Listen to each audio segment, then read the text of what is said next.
আমরা ফেনী জেলার যত ক্রীড়াঙ্গনের মানুষ আছি, আমাদের এই আন্দোলন হচ্ছে যে একটি জেলা ক্রীড়া সংস্থার অ্যাডহক কমিটি এসেছে দ্বিতীয় ধাপে। ওই ধাপের যারা এসছেন ওদের সঙ্গে আমাদের ফেনী ক্রীড়াঙ্গনের সাথে কোনো সম্পৃক্ততা নেই। ওইটার আলোকে আমাদের একটাই দাবি যে ক্রীড়াঙ্গনের লোকদেরকে দিয়ে অ্যাডহক কমিটি তৈরি করা হোক।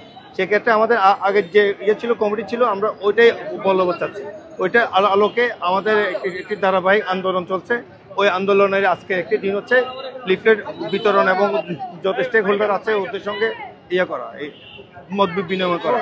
আমাদের মত বিনিময় শেষ হয়েছে, এখন আমরা লিফলেট বিতরণ শেষ হয়েছে।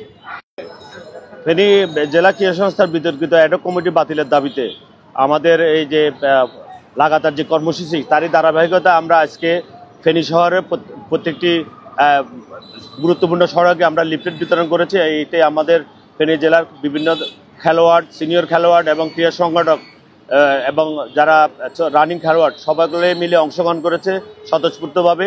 আমাদের সকলেরই দাবি এই বিতর্কিত অ্যাডহক কমিটি, যারা ক্রীড়া সংশ্লিষ্ট নয়, ক্রীড়ার সাথে যাদের সম্পৃক্ততা নাই, তাদেরকে দিয়ে এই অ্যাডহক কমিটি যেন গঠিত অ্যাডহক কমিটি যেন অবিলম্বে সরকার বাতিল করে। আমরা সরকারের আমাদের এই দাবির সপক্ষে আমরা জনমত গঠনের জন্য আজকের এই আমাদের লিফলেট কর্মসূচি।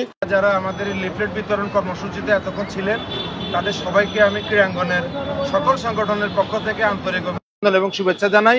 আমাদের আজকে যে সকল ক্লাব সংগঠন, যে সকল ক্রীড়া সংগঠন এখানে অংশ নিয়েছে, তাদের সকলের প্রতি রইল কৃতজ্ঞতা। ইতিমধ্যে আপনারা আমাদের ইমনুল হকের কাছ থেকে জেনেছেন যে আমরা একটি ধারাবাহিক আন্দোলন কর্মসূচির মধ্যে আছি।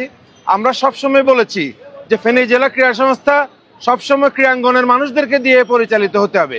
বিভিন্ন ক্লাব সংগঠন, সাবেক খেলোয়াড়, বর্তমান খেলোয়াড়, ক্রীড়া সংগঠক এবং কোচদের সমন্বয়ে সবসময় কিন্তু এই কমিটি গঠন করা হয়। কিছুদিন আগে আমাদের জেলা প্রশাসক মহোদয় সকল পক্ষের সাথে আলোচনা করে তিনি একটি কমিটি, ক্রীড়া সংশ্লিষ্ট ব্যক্তিদের সমন্বয়ে একটি কমিটি তিনি ঢাকায় পাঠিয়েছিলেন। কিন্তু হঠাৎ করে আমরা দেখলাম কয়েকদিন আগে আরেকটি কমিটি আমাদের ক্রীড়াঙ্গনের উপর চাপিয়ে দেওয়া হলো, যেখানে কয়েকজন মেম্বার দেখা যাচ্ছে তাদের কারোর সাথে ফেনী জেলা ক্রীড়াঙ্গনের কোনো সম্পর্ক নেই, ফেনী বাশা শহীদ সালাম স্টেডিয়ামের কোনো সম্পর্ক নেই।